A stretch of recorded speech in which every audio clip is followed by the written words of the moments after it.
زبور 100 اور اس کی 4 آیت کا آج ہم مطالعہ کریں گے. اور بائبل مقدس میں کچھ یوں لکھا ہے: شکر گزاری کرتے ہوئے اس کے پھاٹکوں میں آؤ اور حمد کرتے ہوئے اس کی بارگاہوں میں داخل ہو. اس کا شکر کرو اور اس کے نام کو مبارک کہو. پاک کلام کا پڑھا اور سنا جانا ہم سب کے لیے باعث برکت ہو. ایک کو کم کی جگہ تھوڑی. میرے عزیز بہن بھائیوں، آج کا جو ٹاپک ہے وہ ہے شکر گزاری. شکر گزاری وہ آگ ہے جو قربان گاہ سے تک تک پہنچتی ہے. ہاللیلویا. شکر گزاری وہ آگ ہے جو قربان گاہ سے تک تک پہنچتی ہے. زبور نویس آج کی جو کلیدی آیت ہم نے پڑھی کہ شکر گزاری کرتے ہوئے اس کے پھاٹکوں میں اور حمد کرتے ہوئے اس کی بارگاہوں میں داخل ہو. اگر آج سے پہلے آپ شکر گزاری کرتے ہوئے چرچ میں نہیں آتے تو میں آپ کو بتانا چاہتا ہوں، زبور نویس کہتے ہیں کہ میں خوش ہویا جدوں مینوں کہ آؤ آؤ آؤ، تو آپ کو خوش ہونا چاہیے. اور خوشی کا اظہار آپ نے کیسے کرنا ہے کہ شکر گزاری کرتے ہوئے. خداوند تیرا شکر ہے، ہم تیرے پھاٹکوں میں اور حمد کرتے ہوئے تیری بارگاہوں میں جھک رہے ہیں. بھائی یہ کتنا خوبصورت اور اتم اور پریولیج کی بات ہے کہ خدا نے ہم جیسے لوگوں کو یہ موقع دیا کہ ہم اس کے گھر میں آئے اور اس کی محبت سے لطف اندوز ہو سکیں. ہاللیلویا. حمد کرتے ہوئے، تعریف کرتے ہوئے، کس کی؟ خدا کی. یہوہ پاک خدا کی تعریف کرتے ہوئے اس کی بارگاہوں میں داخل ہو. اس کا شکر کرو، اس کے نام کو مبارک کہو کیونکہ وہ مبارک ہے. تو آگ ہے میری جان کیونکہ مبارک خدا ہے. شکر گزاری ایک جذبہ نہیں ہے، یہ ایک روحانی اسپرچول ایٹماسفیئر کو پرووائڈ کرنے کا ذریعہ ہے. جہاں شکر ہے وہاں خدا کی حضوری ٹھہرتی ہے. جہاں لوگ شکر کرتے ہیں وہاں پہ کیا ہوتا ہے؟ خدا کی حضوری ٹھہرتی ہے. جہاں ناشکرے ہے وہاں اندھیرا ہی بڑھتا رہتا ہے، وہاں کام سمرتے ہی نہیں ہے. اس لیے کیا کرنا چاہیے؟ ہر بات میں کیا کرنا چاہیے؟ شکر گزاری کرنا چاہیے. کیونکہ مسیح یسوع میں تمہاری بابت کس کی مرضی ہے؟ خدا کی کیا مرضی ہے؟ شکر گزاری کرنی ہے. انسان کو عبادت گزار بنایا گیا تھا. جب خدا نے انسان کو پیدا کیا تو اس کو عبادت گزار بنایا ہے. اس کے لیے جو عبرانی لفظ استعمال ہوتا ہے وہ یادا، یادا، YADAH، یادا. اس کے لیے بڑی خوبصورت بات کہی گئی ہے کہ جب آدم باغ عدن میں تھا تو وہ خدا کی یادا کرتا تھا. To extend hands to confess to praise. آدم کی اصل فطرت یادا تھی. ہاتھ اٹھا کر، جب ہم یہ کہتے ہیں نا کہ آپ اپنے ہاتھوں کو اٹھائیں اور خدا کی شکر گزاری کریں، تو ڈیپینڈ کرتا تھا، ٹوٹلی ڈیپینڈنٹ تھا کس کے اوپر؟ خداوند یہوہ پاک خدا کے اوپر. کون؟ آدم. اور کیا کرتا تھا؟ اس کی فطرت میں تھا، کیونکہ وہ جانتا تھا کہ میں اپنی ذات میں کچھ بھی نہیں ہوں اور میں اپنے اختیار میں کوئی بھی چیز نہیں رکھتا ہوں. میں خود سیلف ڈیپینڈ نہیں ہوں، میں خود کسی کے اوپر انحصار کرتا ہوں. تو وہ کیا کرتا تھا؟ خدا کی تعریف کرتا تھا اور اپنے ہاتھوں کو خدا کی طرف بڑھاتا تھا. یہ اس کا مطلب ہے کہ وہ یادا کرتا تھا، وہ ڈیپینڈنٹ تھا کہ میں کچھ نہیں ہوں، میں تیری تعریف کروں گا. اور جب ہم دیکھتے ہیں کہ گناہ اس کی زندگی میں آتا ہے تو صرف ایک دم سے گناہ نہیں آ گیا، گناہ سے پہلے بھی کچھ آیا تھا اور اس سے پہلے بھی کچھ آیا تھا. اس کے لیے ایک ریفرنس دیکھتے ہیں، رومیو کے نام پولس رسول کا خط، اس کا پہلا باب، اس کی 21ویں آیت کا جب مطالعہ کرتے ہیں تو وہاں پر یوں لکھا ہے: اس لیے کہ اگرچہ انہوں نے خدا کو جان تو لیا مگر اس کی خدائی کے لائق اس کی تمجید اور شکر گزاری نہ کی، بلکہ باطل خیالات میں پڑ گئے اور ان کے بے سمجھ دلوں پر اندھیرا چھا گیا. آدم کے ساتھ بھی ایسا ہی ہوا ہے. اس نے کیا کیا؟ خدا کو جان تو لیا کہ یہ پیدا کرنے والا ہے, یہ یہوہ بارہ ہے, یہ تخلیق کرنے والا ہے, اس نے مجھے بنایا ہے, پیدا کیا ہے. لیکن آدم نے اس کی خدائی کے لائق اس کی تمجید نہ کی, بلکہ باطل خیالات میں, بے فائدہ ختم ہونے والے خیالات میں مبتلا ہو گیا, اور ان کے بے سمجھ دلوں پر اندھیرا چھا گیا ایڈم اور ایو کے اوپر. گناہ کا آغاز نافرمانی سے پہلے ناشکری سے ہوا ہے. بڑی خوبصورت بات بتا رہا ہوں میں. اکثر ہم کہتے ہیں نافرمانی کے سبب سے گناہ آیا. ہاں آیا, لیکن نافرمانی سے پہلے ناشکری آئی گئی. خدا نے کہا اپنے اختیار میں سے اختیار دیا, اور کیا کیا, ایک جو عدن کا جو باغ ہے اس کے ہینڈ اوور کر دیا. کیا کرے, تو نگہبانی کرنا, تو ان تمام درختوں کا پھل کھا سکتا ہے. یہ بات نہیں ہے کہ جو نیک و بد کا پہچان کا درخت تھا وہ سب سے حسین اور خوبصورت تھا یا اسی کا پھل اچھا تھا. سب دوسرے درختوں کے پھل بھی اچھے تھے. لیکن کیا ہوا, جو چیزیں خدا نے آدم کو دی اس کے اندر یادہ کی جو اسپرٹ ہے وہ چلی گئی. کب, تب جب ابلیس کے ہاتھوں اس نے شکست کی, گراوٹ کا شکار ہو گیا. اس نے ناشکری کی. کیا کی, کہ جو ناشکری کیا ہوتی ہے کہ جب انسان کے اندر لالچ آتی ہے, تو لالچ کا مطلب ہوتا ہے خدا کی ذات کی نفی کرنا. یعنی جو چیز خدا نے آپ کو دی ہے, ان کا مطلب ہے خدا نے تم سے نہیں دی, اس طرح چیزیں دوسرے کو ہے ان کی لالچ کرنی. انڈرسٹینڈ کریں. تو نافرمانی سے پہلے ناشکری آ گئی. اس سے شکر کرنے کا اظہار جو اس کی فطرت میں تھا, اس نے گراوٹ میں آ کے اپنی فطرت کو تبدیل کر دیا, بیچ دیا ناشکری کی وجہ سے. آج بھی ہمارے گھروں میں بہت ساری پرابلم اس لیے نہیں کہ ہمارے پاس کچھ چیزیں نہیں ہیں, اس لیے کہ ہم شکر گزار نہیں ہیں. شکر گزاری کا ایلیمنٹ ہماری زندگی سے جا رہا ہے. ہم یہ نہیں دیکھتے کہ جو میں آپ کو بتانا چاہتا ہوں, کسی شخص کے ساتھ میں کسی وقت میں جاب کرتا تھا, وہ مجھے بتاتا تھا کہ ہمیشہ آپ نے کیا کرنا ہے, آپ نے سے نیچے طبقے کے لوگوں کو دیکھنا ہے. مجھے سمجھ نہیں ہے, میں نے کہا کیوں دیکھنا ہے, اس میں بتاتا ہوں. ہمیشہ اپنے سے نیچے طبقے کے لوگوں کو دیکھنا ہے کہ خدا نے آپ کو ان لوگوں سے کتنا زیادہ اچھا بنایا ہوا ہے.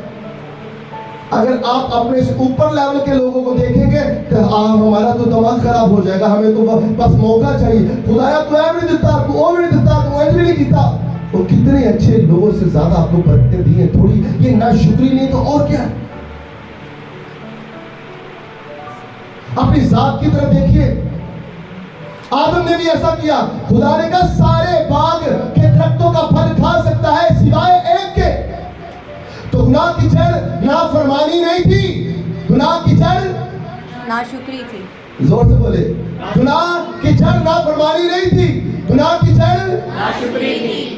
تو ناشکری کرنے والا شخص, ناشکر شخص جو ہوتا ہے, نہ اس کی دین میں کوئی جگہ ہوتی ہے اور نہ دنیا میں جگہ ہوتی ہے. شکر کے لیے ایک لفظ جو یونانی زبان کا استعمال ہوا ہے, یوخارستیو. یوخارستیو. جب انسان یوخارستیو چھوڑ دیتا ہے تو دل تاریک ہو جاتا ہے. ناشکری روحانی بینائی چھین لیتی ہے. آپ دیکھ تو رہے ہوتے ہیں لیکن آپ اندھے ہوتے ہیں. آپ کی آنکھیں تو ہیں لیکن آپ کو نظر کچھ نہیں آ رہا ہے. کیوں؟ کیونکہ جو آپ دیکھنا چاہتے ہیں وہ آپ کو نظر نہیں آ رہا.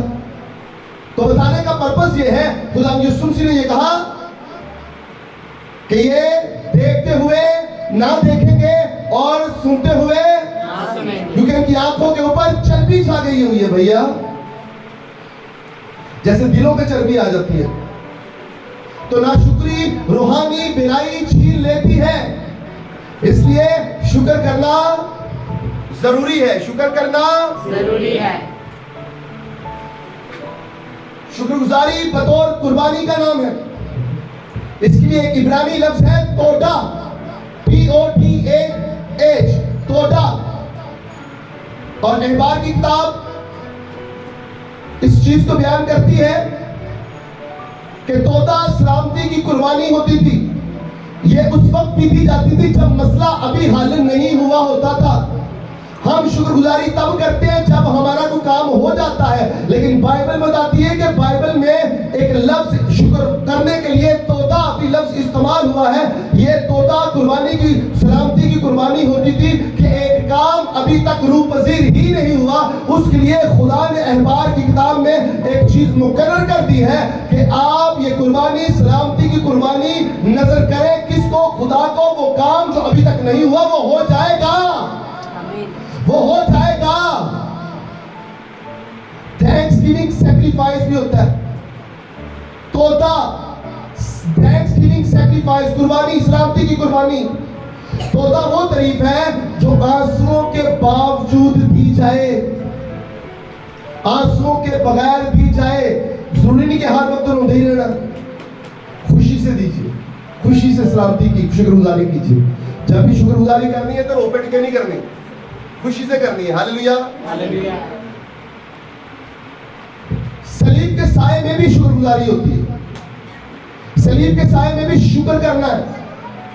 لوکا طبیب کی بات پر لکھا گیا انجیل بیان کا 22واں باب اور اس کی 19ویں آیت کا جب مطالعہ کرتے ہیں تو وہاں پر یوں مرقوم ہے, پھر اس نے روٹی لی اور شکر کر کے توڑی اور یہ کہہ کر ان کو دی کہ یہ میرا بدن ہے جو تمہارے واسطے دیا جاتا ہے, میری یادگاری کے لیے یہی کیا کرو. یسوع نے روٹی لی اور شکر کیا, یسوع نے روٹی لی اور شکر کیا. یہاں پہ شکر کرنے کے لیے یوخارستیا لفظ استعمال ہوا ہے. یوخارستیا YOUKHARESTEA, یوخارستیا, جس کے لیے جو لفظ خارس سے نکلا ہے. خارس بھی ایک یونانی لفظ ہے جس کا مطلب ہے فضل. خارس سے یوخارستیا لفظ نکلا ہے, خارس سے یوخارستیا لفظ نکلا ہے جو فضل سے ماخذ ہے. جہاں فضل کی پہچان ہوگی وہاں شکر بھی ہوگا. جہاں پر فضل کی پہچان ہوگی نا وہاں پر کیا ہوگا؟ پچھلے دن ایک بات ہوئی تو مجھے پتا چلا کہ ایک شخص کو خدا نے بہت بڑے مسئلے سے اس کو چھٹکارا دے دیا. انہوں نے کہا کیڑی گل ہو گئی, کیڑی گل ہو گئی. میں کہا میری گل سنو پاجی, اگر خدا تہانوں مرضی تو چک لینا تو پھر چنگی گل سی. میں حیران کن ہوں کہ زندگی کا دینے کا اور لینے کا اختیار خدا کے پاس ہے. تو انسان, ایک اور بات بتاتا ہوں, کسی شخص کو نا فرض کیا تو 1 لاکھ روپے کی ضرورت تھی, بات فالو کر رہے, اس کو 90,000 مل گئے. تو نے کہا میں نے تو 1 لاکھ چاہیے, سیمی 90,000 ہو, خدا نے تیرا سے پورا ہی دینا نا. انڈرسٹینڈ کرے, مطلب کسی حال میں خوش نہیں رہنا, کسی حال دے وچ خوش نہیں رہنا. تو جنہیں 90 دیتا ویتا پیا وے کہ یہ 90 چ کنا خوش رہتا ہے. جہاں 90 چ خوش نہیں رہا انہیں 100 لے کے بھی خوش نہیں ہونا. تو شکر کرنا بڑا ضروری ہے. جہاں فضل کی پہچان ہوگی وہاں پر شکر ہوگا. خداوند میں تو 90 پیسے بھی لین واسطے, 90,000 روپیہ بھی لین واسطے میں اس لائق نہیں سا, تو دے دیتا, تیری شکر گزاری کرنا ہو, لیکن کیوں 10,000 کے چکر چھپے. تو میں آپ کو بتانا چاہتا ہوں جہاں فضل کی پہچان ہوگی وہاں شکر بھی ہوگا. ہم شکر گزاری کیوں نہیں کرتے؟ کیونکہ ہمیں یہ پتہ ہی نہیں چلتا کہ جس لائق خدا نے بنایا ہے اس لائق بھی ایسی نہیں ہے, اسی اس لائق بھی نہیں ہے. یسوع نے صلیب پر پہلے شکر کیا, یہ کامل اعتماد تھا, یہ کامل خدا پر اعتماد تھا, وہ شکر کرتا نظر آتا ہے. اس لیے ہم نے کیا کرنا ہے, ہم نے ہر حال میں خدا پر اعتماد اور بھروسہ نہیں چھوڑنا ہے اور ہر بات میں شکر گزاری کرنی ہے, کیونکہ مسیح یسوع میں تمہاری بابت خدا کی یہی مرضی ہے کہ کیا کرنا ہے, ہر وقت شکر گزاری کرنی ہے. روح سے معمول شکر گزاری بھی ہوتی ہے. افسیوں اس کا 5واں باب اس کی 18ویں اور 20ویں آیت میں کچھ لکھا ہوا ہے, اور شراب میں متوالے نہ بنو کیونکہ اس سے بد چلنی واقع ہوتی ہے, بلکہ روح سے معمور ہوتے جاؤ. 20ویں آیت, اور آپس میں مزامیر اور گیت اور روحانی غزلیں گایا کرو اور دل سے خداوند کے لیے گاتے بجاتے رہا کرو. روح سے بھرپور زندگی کی علامت کیا ہے؟ ہم نے حمد کرنی ہے. کیا کرنی؟ حمد کا مطلب ہوتا ہے خدا کی تعریف کرنا, روحانی گیت اور غزلیں گانی ہے, اور ہر وقت کیا کرتے رہنا ہے, شکر گزاری کرنی ہے. اگر شکر کم ہو رہا ہے تو روحانی آگ مدھم ہو رہی ہے.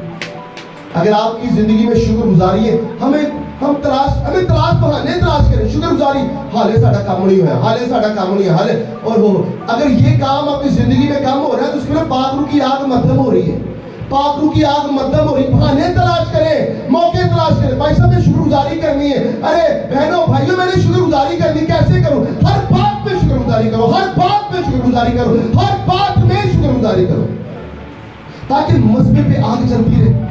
ہمارے مسئلے کیوں بجھ جاتے ہیں؟ شکر گزاری کا ایلیمنٹ ہماری زندگی میں نہیں ہے، شکر گزاری کا ایلیمنٹ ہماری زندگی میں نہیں ہے، شکر گزاری کا رویے ہماری زندگی میں نہیں ہے۔ اور شکر گزاری کی وجہ سے ہم روحانی جنگیں جیت جاتے ہیں۔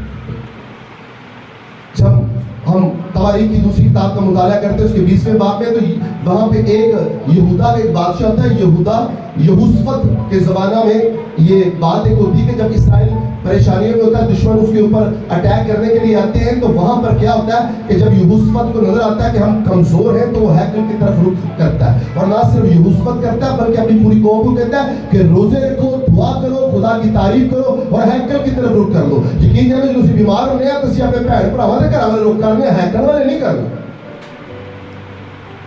یہ تواریخ کی دوسری کتاب اس کا 20واں باب پڑھیے گا آپ کا۔ یقین جانے انہوں نے پریشانی آ رہی ہے، لوگ ظالم ان کے اوپر اٹیک کر رہے ہیں، سلطنت اس کے اوپر چڑھائی کر رہی ہے، اور وہ سمجھ رہا ہے کہ میں کمزور ہوں، لیکن کیا کرتا ہے؟ وہ ہیکل میں جاتا ہے، وہاں پر دعا کرتا ہے، کون سے کہتے ہیں روزہ رکھو، خدا کی تعریف کرتے ہیں، اور کیا ہوتا ہے وہاں پر ایک لاوی کے قبیلے کا ایک شخص ہوتا ہے جو آصف کی کوائر کا ایک شخص ہوتا ہے، ہیزیئیل اس کا نام ہے، یحزیئیل اس کا نام ہے، اور خدا اس سے کلام کرتا ہے، اور وہ کہتا ہے کہ کلام کیا ہوتا ہے کہ وہ یہوشفت سے کہہ دے کہ یہ جنگ تمہاری نہیں ہے یہوشفت، یہودا کے قبیلے، یہ جنگ اسرائیل قوم تمہاری نہیں ہے، یہ جنگ خداوند کی ہے۔ ہاللیلویا۔ جنگ جنہ دی لڑدا ہی ہوا، جنگ دی ہار دے۔ تو وہ کیا کرتے ہیں؟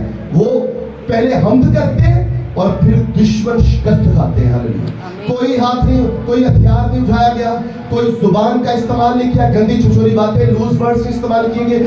فرسٹ آف آل وہ ہیکل میں گئے، روزے رکھے، خدا سے گڑ گڑائے اور خدا سے دعا کی اور اس کے حمد کے گیت گائے، اور جیسے انہیں حمد و ستائش جاری اور ساری کی تو دشمن کیا ہے؟ وہ بھاگ گیا، شکست کھا گیا۔ تو میں آپ کو بات بتانا چاہتا ہوں کہ شکر گزاری روحانی جنگ کا ہتھیار ہے۔ شکر گزاری کیا ہے؟ روحانی جنگ کا ہتھیار۔ تو یہ ہتھیار استعمال کرنا چاہیے کہ نہیں کرنا چاہیے؟ کرنا چاہیے یا نہیں کرنا چاہیے؟ کرنا چاہیے۔ روحانی گہرائی شکر گزاری کے درجے ہم دیکھتے ہیں۔ نعمتوں پر خدا کی شکر گزاری کیا کریں۔ نعمتیں کون کون سی ملی ہیں ہمیں؟ جو بھی آپ کو نعمتیں دی گئی ہیں، برکتیں دی گئی ہیں، اس کے لیے خدا کی شکر گزاری کیا کریں۔ آزمائش میں بھی شکر گزاری کیا کریں۔ خدا کی ذات کے لیے بھی شکر گزاری کیا کرے کہ خدا میں تیری شکر گزاری کرتی ہوں کہ تو نے مجھے مسیحی قوم میں پیدا کیا۔ اعلیٰ ترین شکر یہ ہے کہ خداوند اگر کچھ بھی نہ دے تب بھی آپ نے اس کی شکر گزاری کر دی ہے۔ اب بڑا مشکل ہے جب خدا کچھ بھی نہ دے تب بھی اس کا شکر کریں۔ بہترین بات آپ دیکھو کہ کڑی متا لاتا تھا، میں آپ کو صحیح بات بتاؤں، کیونکہ میں آگے بتاؤں گا آگے جا کے کہ ہم بہت سارے روزے ایسے رکھتے ہیں جن کا ثواب ہمیں نہیں ملتا ہے، اور وہ مل بھی نہیں سکتا کیونکہ ہمارا جو طریقہ کار ہے وہی غلط ہوتا ہے روزہ رکھنے کا۔ اگر کلیسیا شکایت چھوڑ دے، توبہ اپنائے، سلامتی کی قربانی اور فضل کو پہچانے تو زنجیریں ٹوٹیں گی۔ ہاللیلویا۔ بند دروازے کھلیں گے۔ ہاللیلویا۔ مسا تازہ زندگیوں میں آئے گا اور آگ دوبارہ بھڑکنا شروع ہو جائے گی، اور اتنی آگ آپ کی زندگی میں ہوگی کہ یقین جانے ابلیس کا کوئی اختیار آپ کی زندگی پر نہیں رہے گا، کوئی اختیار نہیں رہے گا، اور آپ ابلیس کو ڈانٹیں گے، اپنی پریشانیوں کے پہاڑ پر کھڑے ہو کے کہیں گے اے پریشانیوں کے پہاڑ، تیرا کوئی اختیار نہیں ہے کہ تم میری زندگی پر اٹیک کر سکے، اے پہاڑوں اکھڑو اکھڑو اکھڑو یسوع کے نام سے، وہ اکھڑ جائے گے۔ ہاللیلویا۔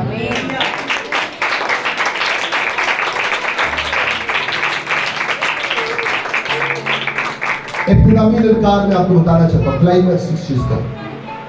آج فیصلہ کرنے کی گھڑی ہے بھیا، آج فیصلہ کرنے کا وقت ہے کہ ہم نے حالات کے مطابق شکر گزاری نہیں کرنی ہے۔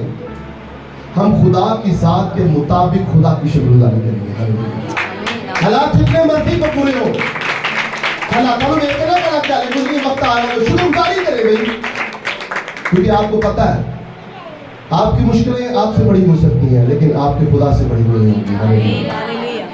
یہ نکتہ ہمیشہ یاد رکھیے. جب آپ کو یہ یقین ہے کہ خدا یسوع مسیح ناصری ہمیشہ آپ کے ساتھ ہے, جب آپ کو یہ مکمل یقین ہے کہ خدا یسوع مسیح ناصری آپ کے ساتھ ہمیشہ ہے, تو اس سے کوئی فرق نہیں پڑتا کہ کون آپ کے خلاف ہے. ہاللیلویہ. شکر گزاری کیا. ہاللیلویہ. آئے زور کرتا ہے.